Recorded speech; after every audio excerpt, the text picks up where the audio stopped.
Baik, jumpa lagi bersama dengan kami dalam Ton Podcast. Mari Tong Carita. Tong Podcast.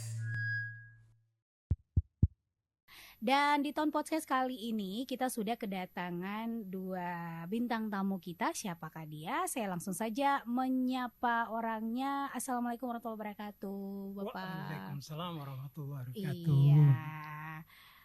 Dengan Bapak Abdul Rahim Fatamasya, Senior Advisor Kaleka Kabupaten Fakfak. Betul ya Bapak ya? Betul, ya. Iya, dan juga di sebelahnya ada Dinda. Halo Dinda, apa kabar? Baik, alhamdulillah ya. Oke, Dinda adalah perwakilan Kaleka Kabupaten Fakfak ya. Betul. Oke, nah kalau bicara soal Kaleka nih, mungkin dari Pak Abdul dulu ya, Pak Rahim dulu. Apa sih Kaleka? Ya, kalau Kaleka ini hadir di Fakfak ini, Kaleka sebenarnya adalah dulu inovasi bumi, Inobu, kemudian berganti nama menjadi Kaleka. Jadi visinya adalah melakukan pembangunan batu pemerintah Kabupaten Fakfak dalam rangka pemantauan potensi sumber daya alam secara berkelanjutan. Itu kepanjangan Kaleka apa nih Bapak? Kaleka ini hanya istilah saya mungkin Ibu Dinda. Iya Dinda. Mungkin saya tambahkan. Oh ya. Jadi Kaleka ini mungkin nama lengkapnya Yayasan Penelitian Lembaga Yayasan Penelitian Lembaga Riset Kaleka.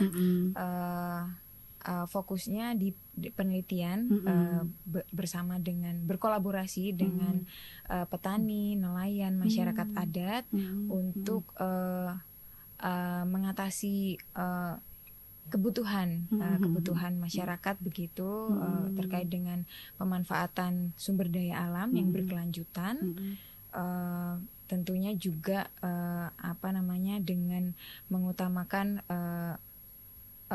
konservasi dan juga peningkatan ekonomi masyarakat. Iya. Kalau visi misi Kaleka sendiri apa nih?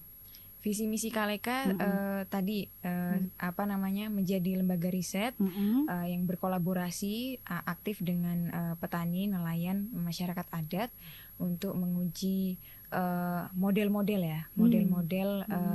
pembangunan berkelanjutan yang harapannya bisa skalanya diperluas oleh pemerintah daerah gitu. Oke, nah ini Pak Abdul Rahim sebagai Senior Advisor Kaleka Kabupaten Fakfak. Nah ini melihat program-program dari Kaleka sendiri gimana nih Bapak? Ya, sebenarnya kalau program dari Kaleka sangat baik sekali karena Kaleka ini hadir untuk bisa membantu pemerintah Kabupaten Fakfak, membantu masyarakat Fakfak untuk bisa bagaimana memanfaatkan potensi-potensi. Iya. Jadi Kaleka hadir di sini adalah untuk bisa memberikan model, memberikan model suatu cara pembangunan atau pengelolaan sumber daya alam yang secara berkelanjutan, secara baik. Kemudian nanti setelah hasilnya ini bisa diterapkan oleh pemerintah, kemudian oleh masyarakat, ini bisa diterapkan karena Kaleka hadir untuk bisa mulai proses-proses mulai dari hulu sehingga hilir, kemudian lingkungan harus terjaga, ekonomi masyarakat akan tumbuh dengan baik. Itu yang mengharapkan dari Kaleka. Oke, kalau Kaleka sendiri berdiri dari tahun berapa ini? Itu sebenarnya kalau Kaleka dulunya disebut dengan Inobu, inovasi bumi. Inovasi bumi itu tahun 2019 sudah ada di Fakfak. Sudah ada, itu baru ya? Iya, 2019. Sudah di Fakfak, dimulai dengan kegiatan pemetaan hak adat masyarakat, pemetaan petuanan. 7 petuanan di Fakfak ini dihadir Fakfak. Kemudian setelah tahun 2022 ya, 2022 berubah menjadi Kaleka. Iya, Kaleka mungkin ada tadi. tambahan dari Dinda. Secara organisasi yang Kaleka dulunya bernama Inobu itu sudah berdiri kurang lebih sejak tahun 2015. Kemudian di Fakfak kalau tidak salah dari 2018 sudah mulai dari pemetaan kebun pala. Tapi kita secara resmi bekerja sama dengan pemerintah daerah dari tahun 2022 ya Pak. 2022 terkait dengan kelompok kerja WWO Lestari. Oke, tadi kan bilang bahwa bekerja sama atau berkolaborasi ya dengan pemerintah atau lembaga lain dalam menjalankan program bisa ini. Bagaimana respon dari pemerintah sendiri nih? Mungkin dari Dinda atau Pak Rahim? Ya, baik. Jadi kalau respon kan kita berdasarkan MOU antara KLK dengan pemerintah Kabupaten Fak-Fak, termasuk juga nanti kita sudah ada keputusan Bupati menyangkut dengan WWO Lestari yang harus bisa kita duduk bersama-sama kemudian bicara permasalahan-permasalahan yang ada di masyarakat. Prinsipnya pemerintah sangat mendukung sekali. Kemudian juga masyarakat juga sangat mendukung. Yang perlu hanya setelah apa yang nanti kita lakukan merupakan model-model yang sudah disepakati bersama. Ini kita harapkan juga ini bisa diaplikasi ke kampung-kampung yang lainnya itu. Kalau Dinda tambahan mungkin? Sudah cukup. Oke. Nah ini kalau bicara soal dampak riset dari bisakah Pak Rahim atau Dinda sendiri berbagi contoh begitu riset yang telah dilakukan KLK dan memberikan dampak nyata nih bagi masyarakat ini? Mungkin saya dulu ya Pak. Ya boleh. KLK di Fak-Fak ini mungkin bisa dibilang fokus utamanya dari awal kedatangan itu adalah pala. Jadi pala ini kita melihatnya sebagai satu komoditas potensial untuk Fak-Fak ini berkembang gitu. Di mana yang memiliki pala ini sendiri juga orang Fak-Fak begitu, artinya bukan orang lain, orang Fak-Fak itu sendiri. Artinya ketika kita fokus di pengembangan pala, kita juga bisa memberdayakan dan juga memberikan nilai tambah untuk orang Fak-Fak ini sendiri.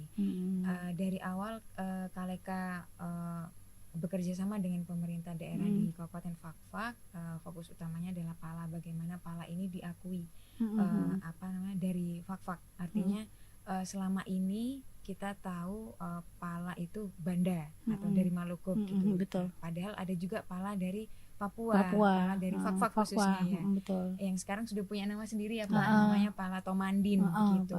Bagaimana pala Tomandin yang sudah ada turun-temurun di Fak-Fak ini lebih dikenal lagi di masyarakat luas, bahkan di Indonesia sendiri lah, tidak perlu langsung jauh-jauh ke luar negeri gitu. Karena kegelisahan kita selama ini kan pala Fak-Fak ini hanya menjadi campuran atau jadi pemberat lah dalam tanda kutipnya, kasarnya itu dari pala Banda yang mungkin kita juga tidak tahu ini pala Banda ini pala di Indonesia ini selama ini dikirimnya kemana sih? Betul. Kemudian digunakan sebagai apa? Nah, identitas pala Tomandin, pala Fak-Fak sebagai identitas masyarakat adat Fak-Fak juga itu harapannya kita bisa naikkan derajatnya begitu melalui tadi pengakuan kita sudah punya SNI ya Pak, Standar Nasional Indonesia khusus pala Tomandin, jadi tidak lagi bercampur dengan pala Banda karena selama ini argumennya adalah pala Fak-Fak ini belum punya SNI-nya sendiri, jadi tidak bisa diekspor sendiri nih sebagai komoditas, tapi ternyata kita sudah punya sekarang SNI-nya. Nah setelah kita punya SNI ini apalagi yang harus kita kerjakan? Misalnya kita perbaiki tata kelolanya di Kabupaten Fak-Fak ini, bagaimana pala ini dihasilkan secara berkualitas di tingkat petani, kemudian di tingkat pengepul juga dikelola atau dihandle dengan standar nasional bahkan internasional.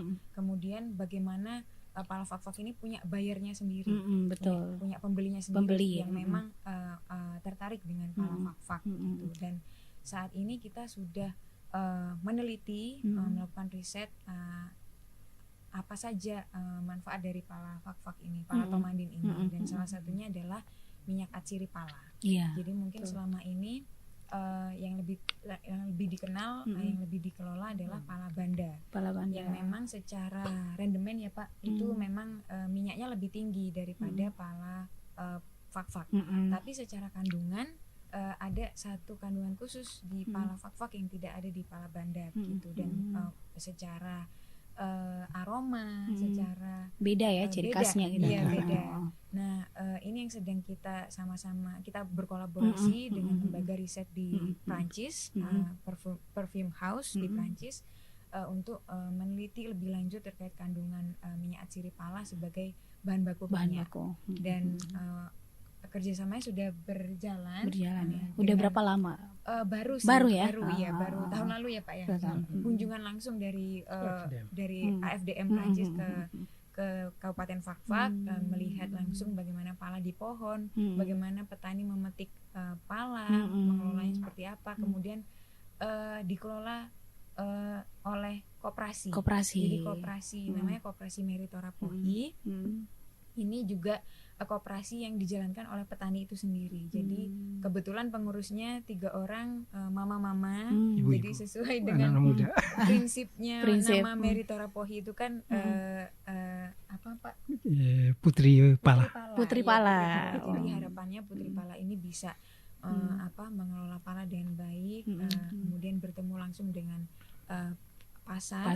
Pembeli utama yang memang membutuhkan pala Fakfak sebagai bahan baku, misalnya tadi salah satunya sebagai bahan baku parfum, atau mungkin nanti ke depannya apalagi yang bisa kita eksplor gitu. Oke. Nah, terakhir nih, ini pesan untuk masyarakat Fakfak dan khususnya yang ada di luar Fakfak terkait program-program dari Kaleka sendiri untuk mereka lebih tahu, orang di luar sana lebih tahu, apalagi khususnya pala. Nah, ini gimana nih? Responnya ya. Harapannya jadi tadi yang Pak Im singgung di awal bahwa Kaleka ini hadir sebagai lembaga riset penelitian. Jadi apa yang dilakukan terutama kebijakan pemerintah daerah itu harapannya didasarkan oleh riset. Kemudian apa yang diuji coba atau diimplementasikan di tingkat kampung itu juga melalui riset. Artinya tidak ada program yang sia-sia ya. Semuanya itu berdampak atau bermanfaat untuk masyarakat gitu. Harapannya model-model yang sudah dikerjakan oleh Kaleka ini disambut oleh pihak-pihak tadi, misalnya di kampung, kepala kampung dan perangkatnya, kemudian dari masyarakat adat, ada petuanan, ada marga, kemudian dari pemerintah daerah itu sendiri, ada OPD teknis. Itu kita sama-sama di dalam kelompok kerja WWO Lestari ini, spiritnya kan duduk bersama untuk membicarakan apa sih yang sedang terjadi di masyarakat, apa kebutuhannya, kemudian pihak mana bisa berperan apa gitu. Jadi semuanya pembagian peran. Oke. Kalau dari Pak Rami sendiri, pesan untuk masyarakat Fakfak, khususnya juga khusus untuk anak muda ya, generasi muda, terkait pentingnya riset ini untuk masa depan seperti apa nih? Ya, jadi untuk anak-anak muda ini, marilah kita melihat peluang-peluang, kemudian potensi berdasarkan peluang-peluang yang ada ini, bagaimana supaya bisa kita kelola dengan baik.